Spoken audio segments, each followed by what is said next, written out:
I think it's a very legitimate question to ask. Are we at war in the Middle East? You have U.S. troops that have been fired upon. You hear that 21 troops got injured from drone attacks, and they're all back on duty. Back on duty. You've also told us they have TBI, traumatic brain injuries. They're back on duty. And we know that we have responded to some of these sites in Syria and other places, but all of these places and all these drone attacks are backed by Iran. So are we in a war with Iran? And no one's going to tell us, because we're focused very much on what's happening with Israel in this fight with Hamas, a terrorist organization that murdered 1,400 Israelis and is sponsored clearly and completely by Iran. They don't make a move without Iran. How could anybody think otherwise? And if we're not at war, what are we at? Where is it that Joe Biden's America has put us? And to what extent is Joe Biden's America, his administration, really and truly responsible? It's a question that has to get asked. Welcome to the show, everybody. Presented by Americans for Prosperity, AmericansForProsperity.org. Economic liberty, free speech. That's what it's all about. That's kind of what we do here. That is Major Mike Lyons, retired United States Army. He is a military analyst, West Point guy as well. And we've had numerous conversations about what it is that we're seeing. But now it's a conversation about tactics. We've seen Israel want to, and we'll get to the U.S. in a second, but we've seen Israel want to go forward with this ground invasion. We heard that they were holding off because the United States wanted to place rockets and missiles in certain places. Then we heard that there was an incursion into Gaza just yesterday. Then we hear ipso facto, Major, after the fact, that yes, U.S. troops were hit. One U.S. contractor did die of a heart attack because of these attacks. Now we're responding there. So let's start with the first question. Is America at war in the Middle East? Tony, no, we're not at war. We're at the same thing that we've been doing for the past 20 years, though, and that is trying to support our allies and our friends in a location, but we're doing it in a manner that it seems very reactive and not proactive. Now, you were just talking about tactics. What are the tactics taking place right now in the Middle East? First of all, the Israelis do not want to fight the war that Hamas wants it to fight. I think that's why you're seeing not necessarily a pause, but a very deliberate attack when it comes to coming from the air and then using these kind of ground raids. The ground raids are designed to gather information and intelligence about Hamas in specific locations where they believe that hostages could be. And so from a straight tactical perspective, what you're seeing in Israel and in the Middle East right now is a very deliberate air campaign that might eventually be followed by some kind of ground incursion. Now, getting back to the United States, though, are we at war? No, but we're at the lather, rinse, repeat portion of what's we've been doing for 20 years. And depending on how well the fuse continues to get lit, it might escalate depending what the Iranians do. And then we might actually be at war at that point in time. I want to know if we're talking about a distinction without a difference. We're firing on Syrian targets because this is where the drones came from, and these drones are clearly backed by Iran. You have placements of missile batteries, if you will, that'll be my terminology, to ensure not only Israeli security and safety, but American security and safety as we're trying to get American hostages out. Mm-hmm. Are we in the case of distinction without a difference when we talk about are we at war in the Middle East? Well, again, war is a legal construct, right? You have to be declared by Congress. It's not something that we've done since Gulf of Tonkin Resolution. Even before that, we haven't declared war since the Second World War. Everything there has been more of an interdiction. So that's one issue that the United States, I think, has got to resolve one way or the other. And the targets that we're going after right now, if you look up their ammunition supply depots, and they're more like logistics. They're not necessarily attacking formations of the multiple hundreds, let's say, of militias that exist within Syria, within the northern part of Iraq, that are clearly sponsored by the Iranians. Their fingerprints are all over this. They're all over Hezbollah. They're all over the Houthis in the south, obviously Hamas.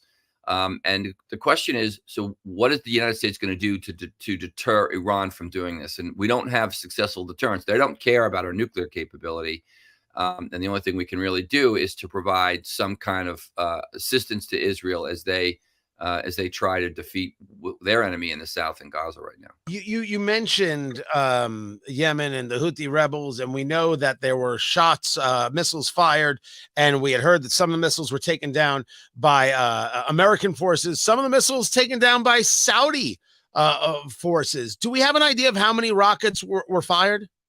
Not many. I'd say maybe a dozen. And we've got the Carney in the Red Sea. So that's an independent deployment by a destroyer. Normally that destroyer is hanging around the carrier that it supports back in the Mediterranean. But in this case, CENTCOM, the U.S. government, every once in a while sends a destroyer through the Suez Canal. That's the choke point, through the Suez Canal.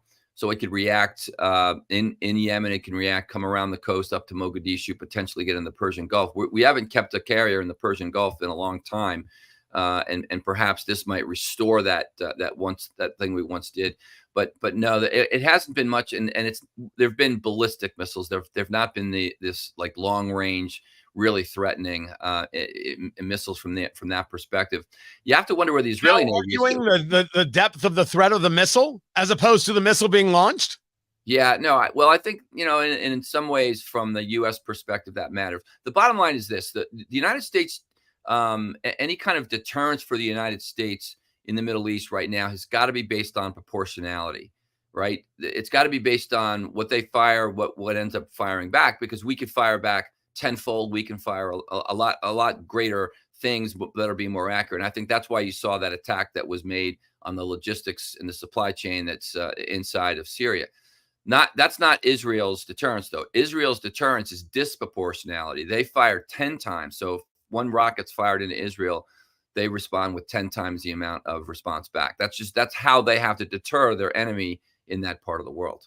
But the deterrence conversation, talking to Major Mike Lyons, retired United States Army, let's just follow this as you're bringing it up. The deterrence conversation would also mean coming back with force, but Israel has delayed in its ground offensive after giving warning that there would be a ground invasion. Seemingly because the United States asked so they could have some more supplies at the ready or more protection at the ready. Strategically, does this work out well for Israel or the United States? Well, as someone who sat in the desert for a couple of months prior to a ground war that started, and then even for 35 days while the air war was going on, I think it does make sense. Israel, they've recalled 300,000 reservists. They basically put the country out of work right now on a lot of levels, as they're on a complete war footing. They're looking at an existential threat. So they have to move logistics and supply chains closer to the battlefield. When they decide to go finally in on the ground, they have to be ready, and they can't lose that. And they won't lose it. The question is, how many forces will they use? We've talked about before, protection of the force is going to be their priority. But they also know this. They also know that once they start a large-scale ground incursion, for practical purposes, it's going to be difficult to have any expectation that those hostages will survive.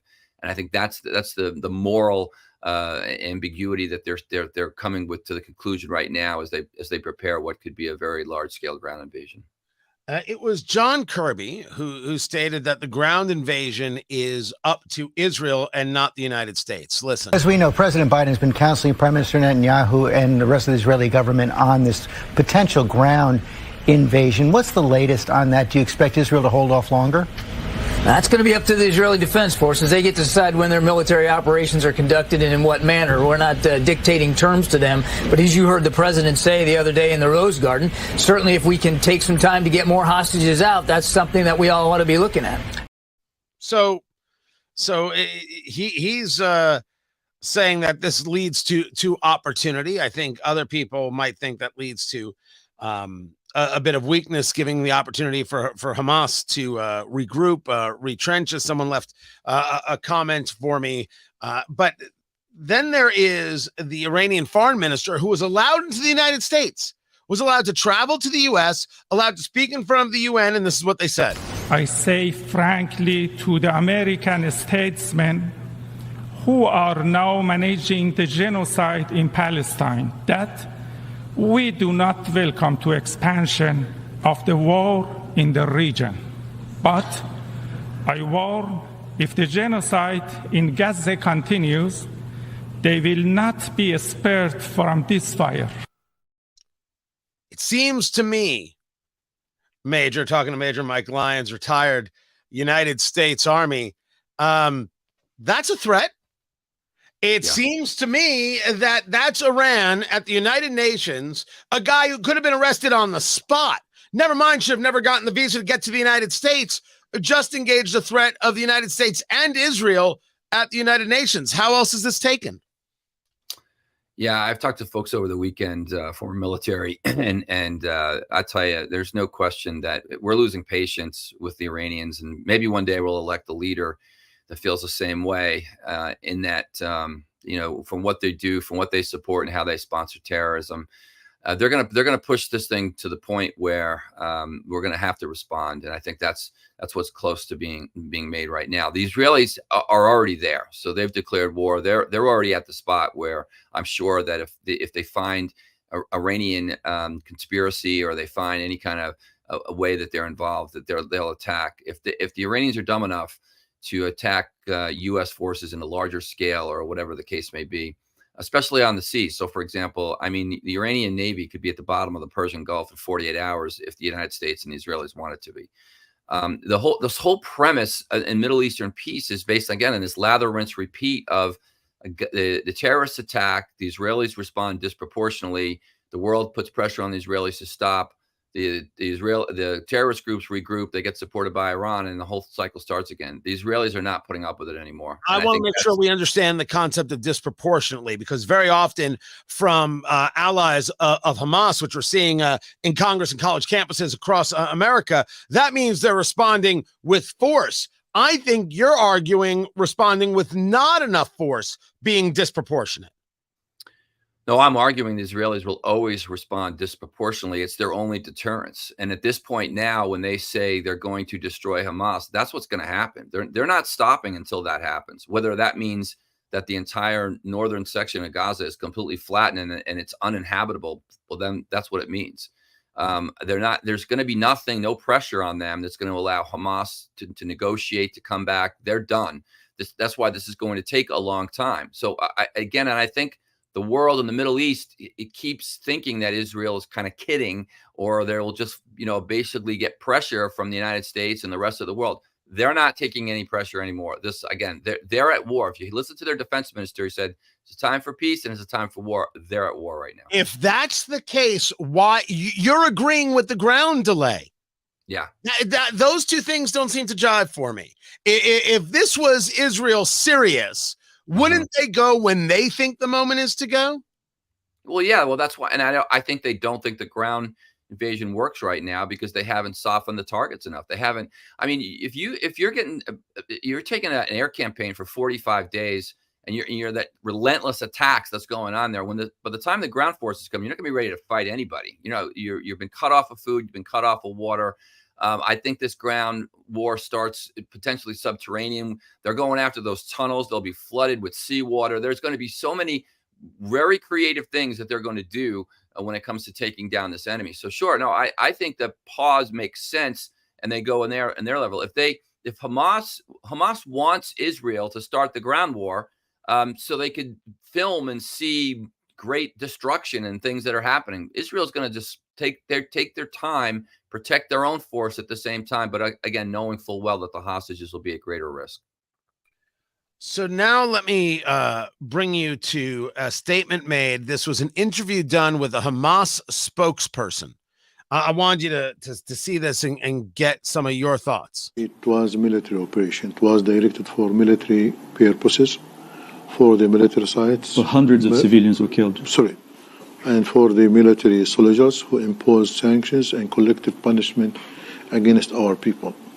And I think from the first moment we declared that this operation was not directed to the civilians. But I can confirm and assure again and again that there was no command to kill any civilians. How do you justify killing people as they sleep?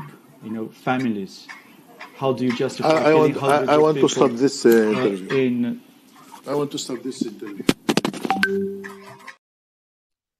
the very second the Hamas spokesperson is asked about all those dead Israelis and all that video and the people burned alive and raped and children murdered, the interview is over. They're still running their propaganda campaign. The question is, for whom?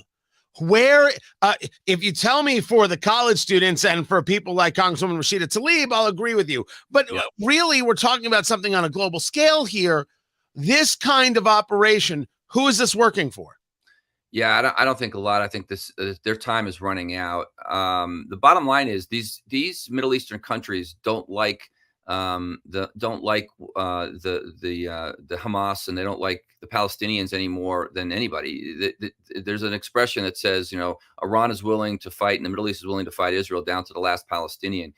There's a reason why Egypt has closed their border to the south. They don't want Palestinian refugees. We've already seen in 1970s when the Palestinian refugees went to Jordan, they tried to overthrow that country, assassinate the king there at the time.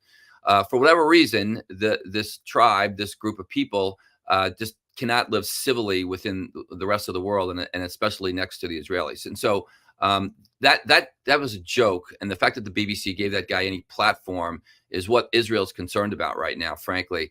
And again, if you're Israel, you're hunting down every single one of these people that are associated with Hamas, saying, you want a military operation? Guess what? You're now a soldier. Every able-bodied male to the north of the Wadi in Gaza there in that northern city is going to be a combatant. They can try to hide behind civilians all they want, but Israel is going to look at that as saying, we gave you a chance to get out of there, and you're not out of there. If you think you're a civilian now, you're not. You're a combatant, and if you're a combatant, you're going to go.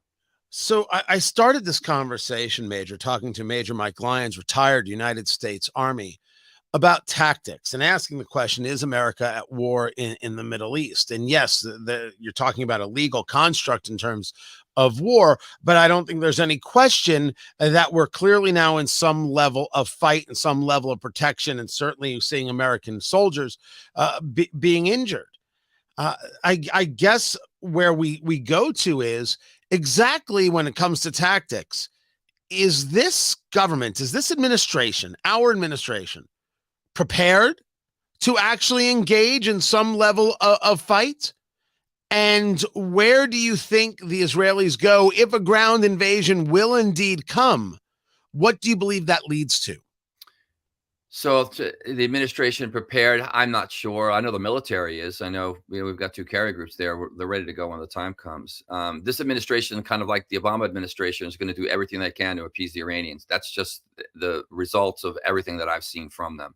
The Iranians now are going to test the line in the sand that the president said about, threatening Israel. We're going to find out. And if they're going to continue to up the ante on certain things, we're going to see. I think this response to Syria is maybe a good start on some level, but it's not like a real true. It didn't impact the Iranians on any level, frankly.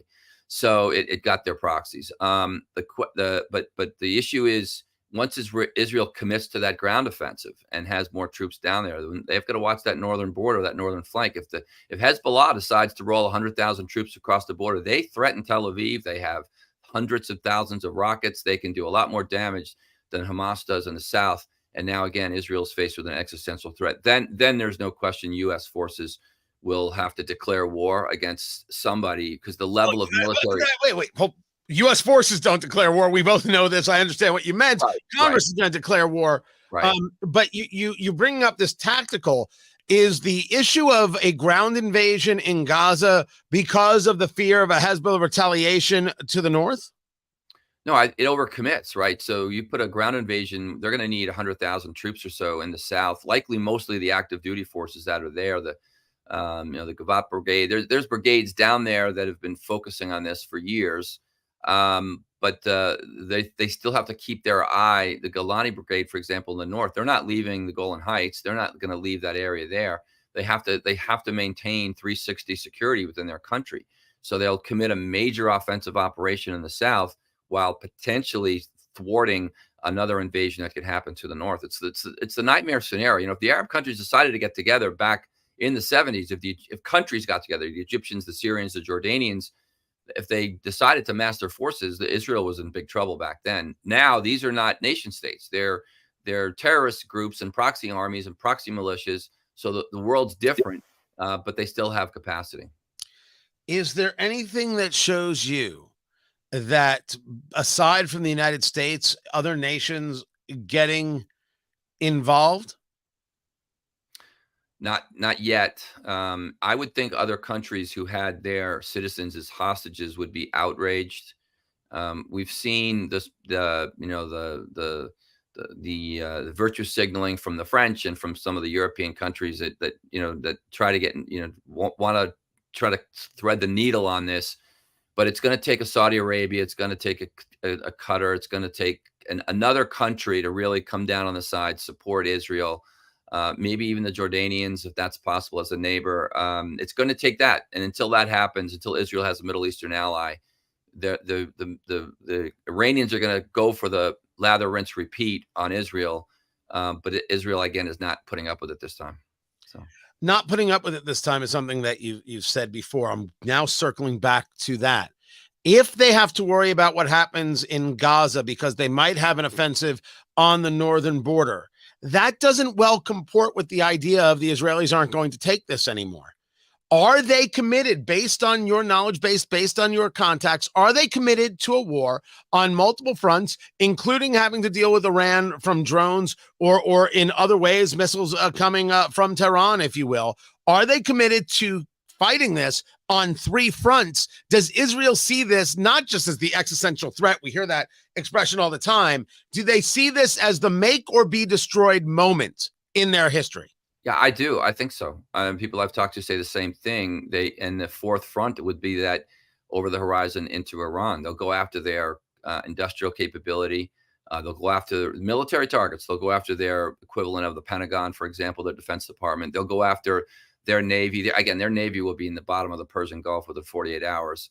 And I think that's why Iran, they're going to press as hard as they can. But if they go too far, they're going to get in trouble. The Israelis are known for preemptive attacks. They did it in Osirak in 1981 when they destroyed the Iraqi nuclear capability. They've done it in Syria. It was just a matter of time. We've talked that if they thought that the Iranians had nuclear capability, because if the Iranians had nuclear capability at this point in time, which maybe they do, maybe they will strike. Who knows? But if they thought they had it, they would go after it preemptively. They're not going to let them have it, which is, we're acting different also in this theater because there's no other nuclear player involved. And I think that's a big factor in terms of our behavior. We act differently in Ukraine because you've got Russia potentially escalating to a nuclear capability that could destroy, still destroy Western Europe. In this case, no nuclear power. So we can talk a bigger game here. And I think that's also part of what the administration's doing. Major Mike Lyons, retired United States Army. I appreciate you taking the time to be with us and break this down so much. Major Mike Lyons, thank you. And as always, guys, appreciate you we're working on the longer form, people, and glad you're here. And my thanks to Americans for Prosperity, AmericansForProsperity.org. Economic liberty, free speech. That's what it's all about. If you missed any part of this interview, it is there at Rumble. You should subscribe. Rumble.com/Tony Katz, and always find everything at TonyKatz.com. That's where you find all of the interviews, all of the stuff, TonyKatz.com. Be sure to check it out, and I will catch you next time. Take care.